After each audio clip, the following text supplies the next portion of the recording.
What's up, guys? My name is Elias, and I officially turned 30 this May. So, as a huge lover of comic books and comic book movies, I've decided to watch, review, and rank every single live action theatrically released Marvel and DC film dating as far back as the 1950s to now, in this series that I call The Road to 30. Today, we're talking about 1982's Swamp Thing.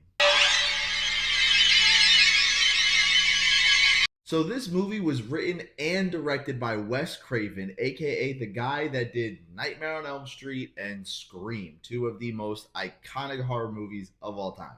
Which makes this super 80s coded entry into the DC universe kind of cool. Ray Wise plays Alec Holland, who's a botanist trying to end world hunger essentially by combining the DNA of plants and animals.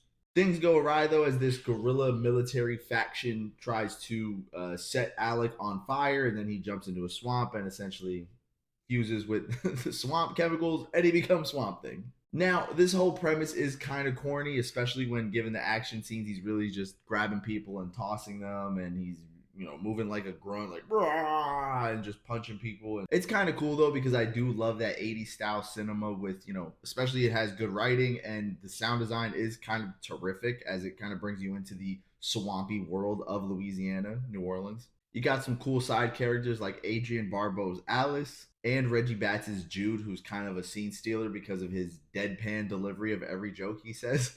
There's also some really cool, quirky comic style transitions reminiscent of like the Hulk from 2003. I think it does have that quirky horror style going on, especially, Swamp Thing loses an arm at some point and then he starts growing it back and it's like a little branch with fingers. And especially in the end when Arcane transforms into like this like wolf pig looking thing and Swamp Thing's fighting him with a tree branch. Like, it's just kind of insane ridiculousness, but it plays it really straight, and I think that's why I like it. I think that's why it's as endearing as it is, whereas it could have just been a huge flop. But it's Wes Craven. Wes Craven is a master of his craft, and he knows what he's doing when he's directing a movie. I didn't know he wrote this one, so when I found out he wrote it, I was like, oh, the writing's actually pretty good in this movie too.